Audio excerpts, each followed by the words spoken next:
sur une quarantaine de mètres de la ligne de Bourgoin.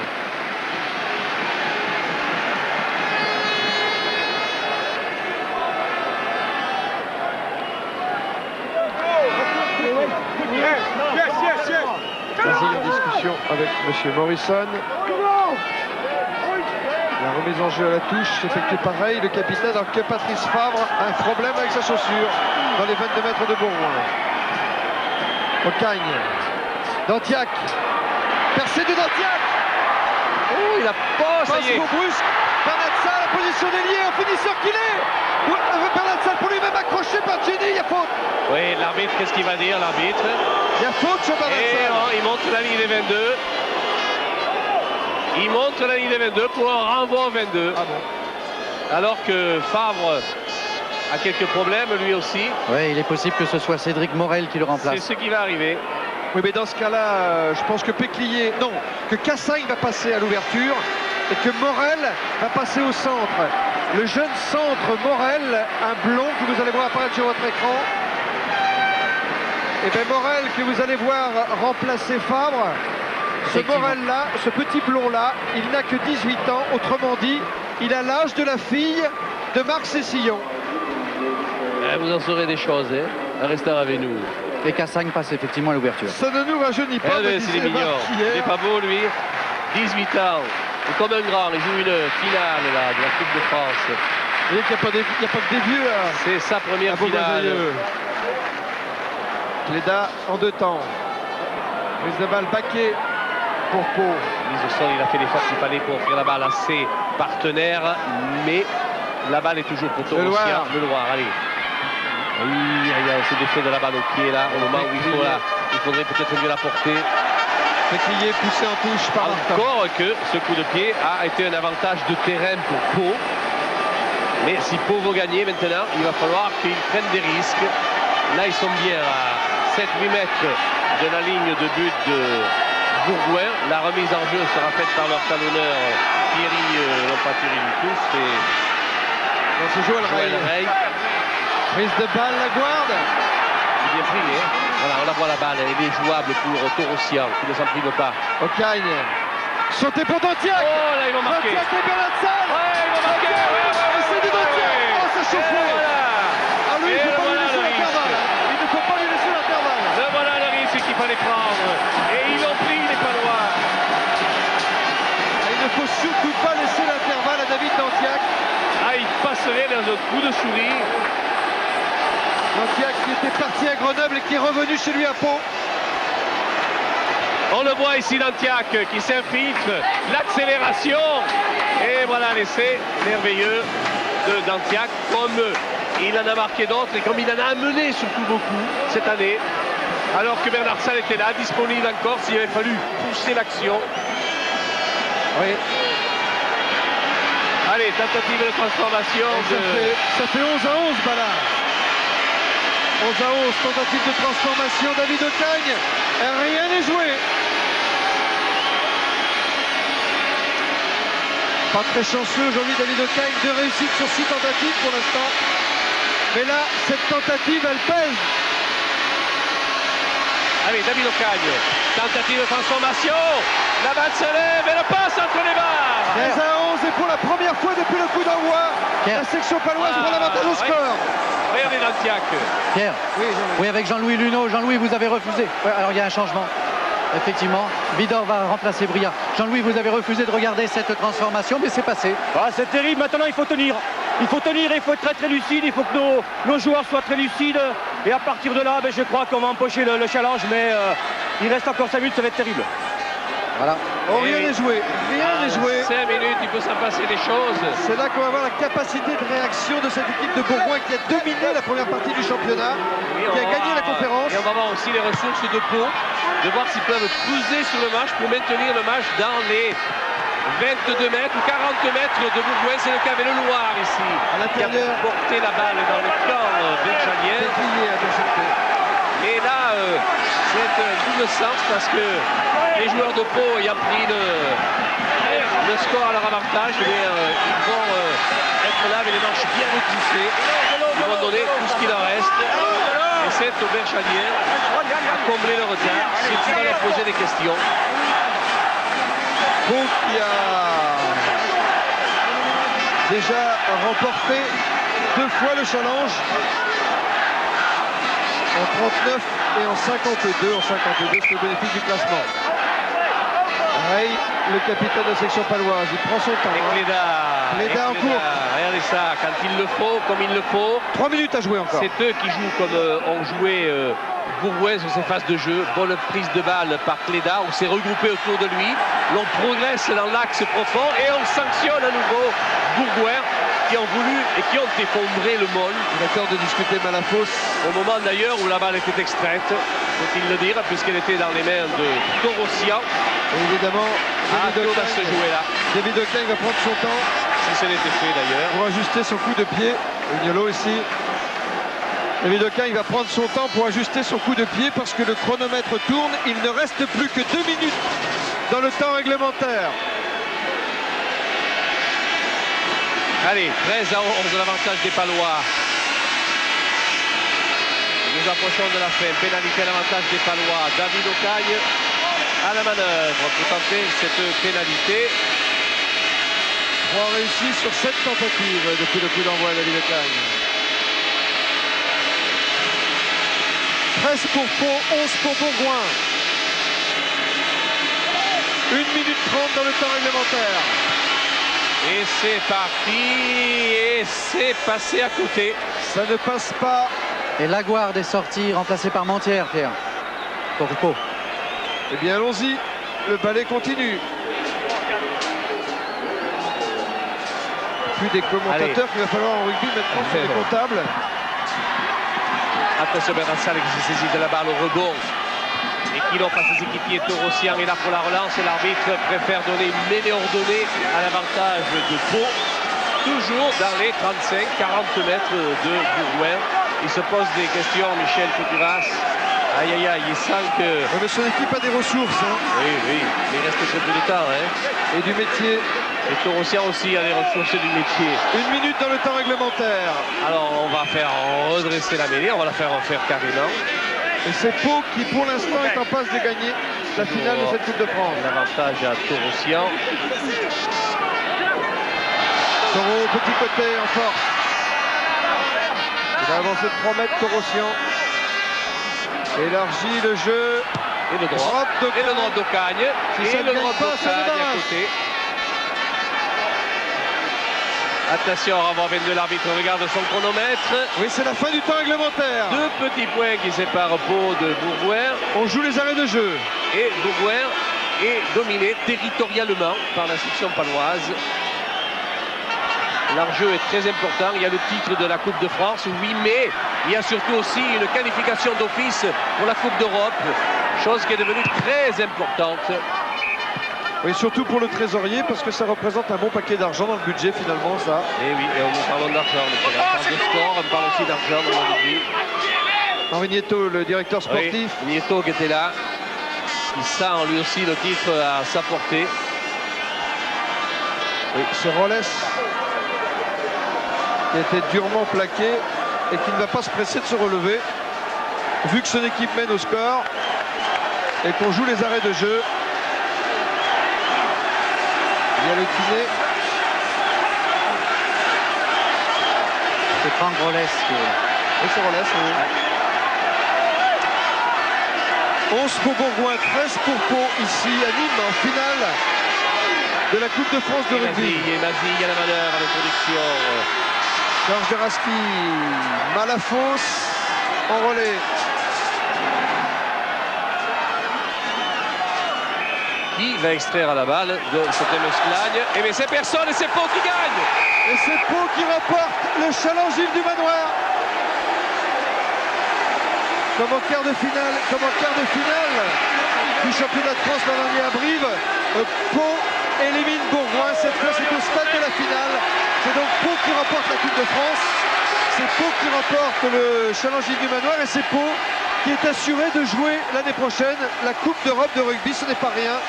Et oui, c'est une transformation d'essai qui a fait la différence, car il y a un essai de chaque côté avec deux pénalités aussi de chaque côté. Une pause publicitaire et on se retrouve pour la remise du trophée.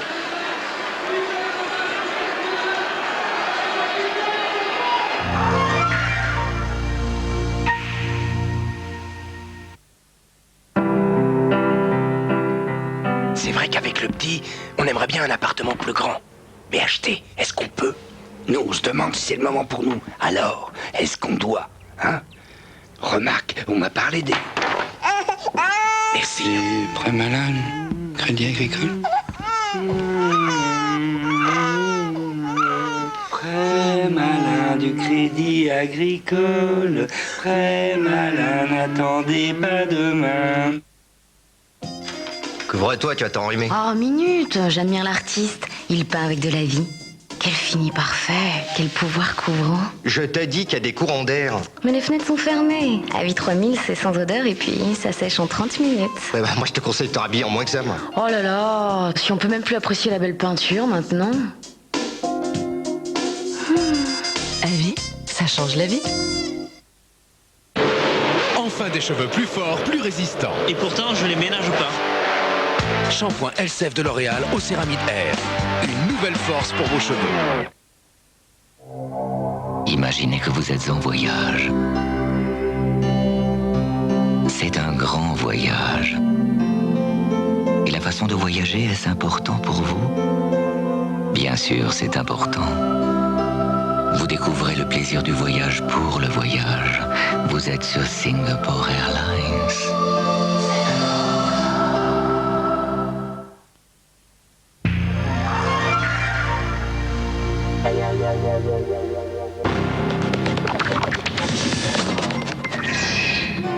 Sport de Troyes, avec la Société Générale, à la rencontre du rugby. Ils sont les moins nombreux, les supporters de la section paloise, mais ils ont envahi la pelouse du stade des Costières à Nîmes. Autour d'eux, dans les tribunes, les regardants, dépités, déçus sans doute, les milliers de supporters de Bourgoin-Jallieu. C'est l'image que nous voyons à l'heure actuelle, tandis que Jean-Louis Calmejane demande l'antenne. Et je suis avec conscience qu'il fallait chercher le trophée. Ah non, ça va être très dur, Pierre, parce qu'on va peut-être les laisser aller chercher le trophée. Là. Imposez-vous, Jean-Louis, imposez-vous. Oui, non, mais j'essaye de plaquer aux jambes, mais c'est pas facile. C'est ce qu'on appelle un regroupement. Là. Alors je regarde la tribune officielle avec François Bayrou, le ministre palois de l'Éducation nationale, ici à côté de Bernard Lapassé, le président de la Fédération française de rugby. Il y a de la joie, évidemment, du côté de Pau. Il y a de la joie parce que l'équipe paloise n'était pas favorite face à cette équipe de Bourgoin qui avait maintenant une réputation d'épouvantail. Il y a M. Labarrère, là, le maire de Pau. Il y a bref toutes les personnalités paloises qui sont évidemment ravis du bon tour joué à l'équipe de Bourgoin-Jallieu. Mais Pierre Albanejo, que cette finale de Coupe de France a été âprement disputée. Oui, âprement disputée, acharnée. C'est vrai que Bourgoin avait gagné le premier match, celui des supporters. Mais le véritable match, c'est sur le terrain qui s'est joué. Et à ce niveau-là, c'est vrai, quand on pense à l'essai qu'aurait pu marquer Bernard Salle, il a laissé échapper la balle dans l'embut de Bourgoin. Eh bien, ils ont poussé les Palois sur le match, ils ont été acharnés, ils ont eu une bonne défense et ils ont eu l'opportunité de libérer le jeu quand il le fallait pour pouvoir remporter dans les dernières minutes ce match. Et je crois que c'est une justice qu'il faut rendre à la section paloise et à Pau en général, qui est une ville, disons-le, sportive extraordinaire. On ne peut aussi que penser à l'élan Béarnais, qui joue un rôle dans le basket extraordinaire. Le foot est là aussi présent et le rugby qui est en train d'exploser à Pau, ce qui fait que c'est une justice si la section est récompensée aujourd'hui et se retrouve qualifiée d'office pour la prochaine Coupe d'Europe. Oui, c'est aussi la confirmation de la montée en puissance de cette équipe de la section paloise qui avait étonné l'an passé, qui confirme cette année tout son talent. Oui, oui, alors bon, il n'y a pas la caméra parce qu'on est envahi ici, mais je suis avec David Ocagne. Alors David, vous y attendiez peut-être pas, vu le match. Il a fallu attendre longtemps pour que ça se détermine en tout cas. Ouais, c'est vrai qu'on n'a pas fait le grand match qu'on attendait peut-être, mais bon, on a essayé de faire du jeu. Bon, c'est pas passé en première mi-temps. Bon, j'ai pas eu trop de réussite en plus, donc bon, je crois que cette victoire, surtout, on a été très solidaires et je crois que c'est important. C'est ça le principal. Je crois qu'on est content de se retrouver et puis bah, tant mieux pour la ville, tant mieux pour le club et puis tant mieux pour ses supporters. Allez, je vous laisse aller chercher le trophée, David. Alors parlons-en de ce trophée puisqu'il s'agit du challenge Yves du Manoir. C'est sans doute la raison pour laquelle trône également dans la tribune d'honneur Monsieur Tronlosé, le président du Racing Club de France. J'ai vu aussi Séraphin Berthier, le président de la CNRE, autrement dit la Ligue. Bref, tout ce beau monde pour remettre à la section paloise et à son capitaine Joël Rey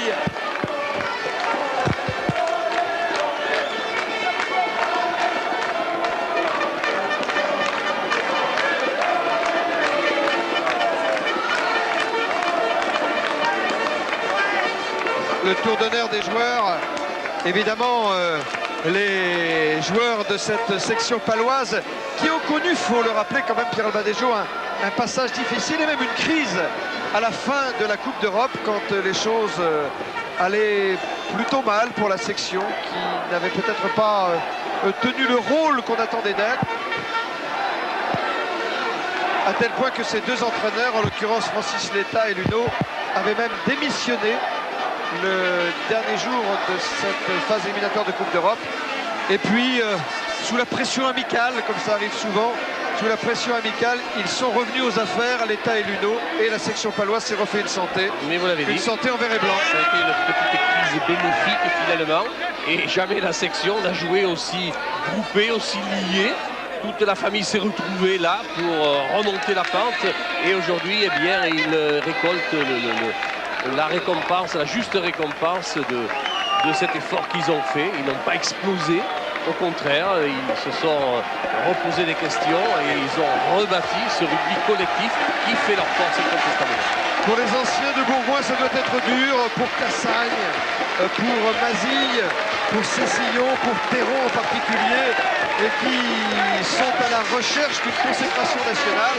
Et il leur reste encore le championnat de France pour se racheter, alors que, évidemment, l'équipe de Pau est toute à sa joie de recevoir le trophée qui récompense donc l'équipe victorieuse, cette équipe de Pau qui faisait partie du camp des malheureux l'année dernière, battue par Brive en finale, et qui cette année goûte à la joie de cette Coupe de France, gagnée in extremis aux dépens de l'équipe de Bourgoin-Jallieu par 13 points à 11. Égalité au nombre des essais. À l'essai de Le Flamand a répondu à 6 minutes de la fin à l'essai de Dantiac. Et finalement, c'est la transformation de Cagne qui fait la différence. Pierre, en file indienne, les joueurs de la section paloise montent maintenant à la tribune. C'est un vrai parce marathon, que c'est pas évident du tout. Effectivement, il faut faire tout le tour du terrain, repasser par les tribunes. Et les joueurs, ça y est, commencent à trouver le chemin, et je les suis d'ailleurs. Le voilà, je vois Philippe Ebel aussi, l'ancien capitaine de la section, qui relève à peine de blessure. Il n'est pas encore en état de tenir sa place. Bref, il est là le bouclier, il est là le challenge du manoir, et il est gagné par la section paloise. Alors que vous voyez ici un gros plan, vous l'avez sans doute reconnu, Pierre Gilbert Jean Trip-Capdeville, le facétieux pilier de la section. Eh bien, ils sont tous là, tiens, et ils sont très justement récompensés. David Dantiac, l'auteur de l'essai de la décision. Et tour à tour, évidemment, ils vont toucher ce bouclier. Pau a déjà gagné sa saison, puisque dès ce soir, Pau sait que la Coupe d'Europe lui est promise. Voilà, alors qu'on revoit ici le Flamand sur cette passe au pied, qui lui a franchi la ligne pour marquer l'essai. Ça va être dur, mais il faut y aller. Et là, on va revoir Dantiac. Allez, Thierry. Vas-y, Thierry. Regardez le coup de rein qu'il a pu donner, rapide qu'il est. Pardon. Là, personne ne contestera cette victoire paloise. Loin de là. Et il faut dire quand même que ces deux clubs sont très bien placés aussi pour poursuivre la route vers le titre de champion de France. Pierre, je ne sais pas si vous voyez quelque chose, je suis à côté de Philippe Bernatsal. Philippe, avec une fin de match absolument incroyable. C'est magique, c'est exceptionnel, c'est fabuleux, je sais pas, c'est un grand moment. Regardez ce public palois qui était venu en nombre malgré la différence avec le public benjarlien, mais c'est pour eux, pour nous, pour tout le monde, c'est grand, c'est magnifique. Voilà, ici c'est la joie. Ils vont nous chanter ça, j'imagine, les Palois, d'ici quelques instants, Jean-Louis. Un petit médecin au départ, j'espère. Parce qu'ils savent chanter, les Bernais. Pierre, avec Torossian là maintenant, on est dessus avec eux là, complètement. Une victoire qui s'est dessinée sur la fin, mais là vous êtes vraiment à tout à votre bonheur. Ouais, je crois qu'on gagne un titre, même si ce n'est que le du manoir. Je crois que ça fait plaisir à tout le monde, et surtout dans une carrière. Maintenant, je crois qu'on a rencontré des Bergaliens peut-être un peu courts physiquement, très bien organisés. Mais je crois que vu la chaleur qu'il a fait aujourd'hui, on a eu les ressources morales et physiques pour marquer ce dernier essai. Pour en arriver à cette Coupe de France, l'équipe de Pau a éliminé successivement Castres, Biarritz, le Stade Français après prolongation, Dax et maintenant Bourgoin-Jallieu. Voilà la marche triomphale de la section paloise, qui a joué la moitié de ses matchs à domicile, l'autre moitié sur le terrain d'adversaire, et qui gagne cette finale sur le terrain neutre de Nîmes. Si on a encore une petite seconde, je suis avec Pierre, qui est Capdevielle. Alors Pierre, vous avez vu le match et la fin du match sur le banc de touche, vous y avez toujours cru. Hein. Toujours. Enfin non, pas toujours, mais c'est vrai que j'avais un peu peur de perdre sur la fin, un peu comme l'année à contre-Brive, mais bon, c'est gagné. Ce soir, ça déraille, le train sur le toit, on arrive à Pau, on est enseigné là. Ça va être la disjoncte complète à la Béarn. Et j'embrasse tout le monde, et rendez-vous à Pyro-Saliac pour les Princes Fenley. Le rendez-vous est donné. Oh, il a de l'ambition, hein. Il ne veut pas rester là. Si j'ai bien compris, Pierre-Gilbert Gentrier de Capdeville nous annonce que la section paloise sera en finale du championnat de France. Vous avez bien compris. Il a raison d'y croire, parce qu'ils ont montré encore la section paloise qu'il faudra compter avec eux. Mais sur leur chemin, vous savez qu'ils vont encore rencontrer Bourgoin-Jallieu. S'ils passent les premiers obstacles, l'un et l'autre, ils risquent de se retrouver en quart de finale. Merci à tous, en tout cas, merci à Bourgoin-Jallieu, merci à Pau de nous avoir offert cette superbe finale de la Coupe de France. Merci à toutes ces deux équipes d'avoir si bien honoré le rugby aujourd'hui à l'occasion du manoir.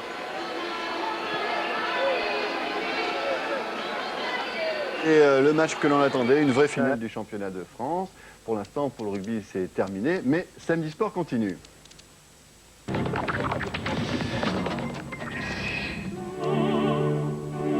Sport de 3 avec la Société Générale,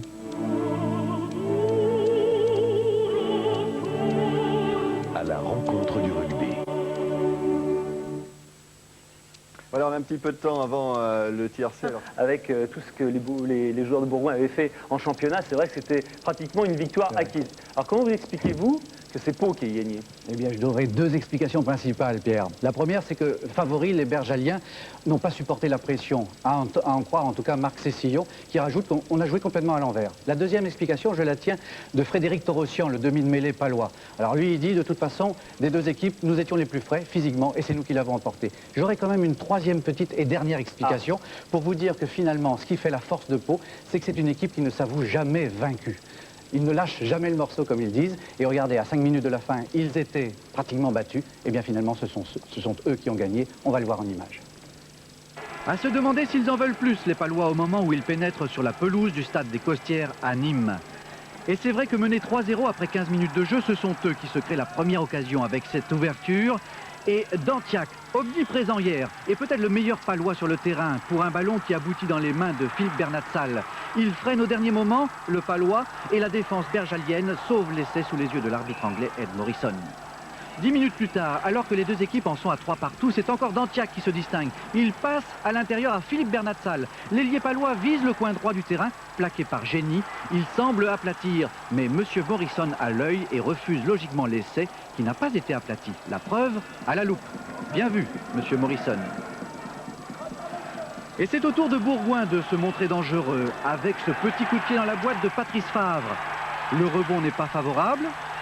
Et Pau, à l'image de Torossian, puis de Ray, n'hésite pas à contre-attaquer de leurs 22 mètres. À la demi-heure de jeu, toujours 3-3, ouverture de Favre et une sautée pour l'arrière Péclier intercalé et un judicieux coup de pied dont raffole Laurent Le Flamand pour marquer le premier essai du match. Au ralenti, on admire la technicité de ce coup de pied à ras de terre de Péclier. Et la dextérité de Laurent Le Flamand qui finalement aplatit malgré le plaquage de Leloir. 8-3 pour Bourgoin à la mi-temps. Pendant une grande partie de la deuxième période, les deux équipes vont se neutraliser. Oh, certes, à un moment donné, David Ocagne a bien tenté de passer par-dessus la défense de Bourgoin, mais rien n'y fait et Bourgoin mène toujours, même si la différence au score s'est réduite 8-6. Mais voilà, il reste 5 minutes à jouer et David Ocagne adresse une longue sautée à l'autre David, Dantiac. Un intervalle, un trou de souris, il s'y engage et marque l'essai de la victoire paloise. Au ralenti, une fausse croisée au départ embarque la défense bergalienne. Dantiac, qui a Bernat Sall à sa droite, échappe à Péclier et Génie pour marquer. Score final, Pau 13, Bourgoin 11. Ça faisait 30 ans que Pau n'avait pas remporté de titre. Vous venez de l'évoquer, Jean-Louis, cette finale opposait deux clubs qui ne sont pas parmi les plus prestigieux dans le championnat de France. Ouais. Et pourtant, il y a eu un engouement populaire quasiment sans précédent. Ah oui, le stade des Costières pratiquement plein, avec surtout un public extraordinaire, le public de Bourgoin. Un public incroyable. Des supporters fidèles, des supporters très nombreux. Près de 4000 abonnés au club pour une ville de 23 000 habitants, c'est tout à fait remarquable. Alors lundi en conférence, on s'est dit on va aller au-delà, au-devant de ce public, on va essayer de le découvrir. Et c'est Thierry Blanco que l'on a envoyé, notre envoyé très spécial, qui était allé à la découverte donc de ce public extraordinaire, non sans négliger pour autant le public des vainqueurs, le public palois, toujours aussi très sympathique. S'il faut décerner une palme d'or au meilleur public de France, pas de doute, Bourgoin possède le plus grand potentiel. Des supporters comme ceux-là, toutes les équipes de rugby en rêvent, ils sont rares, presque uniques.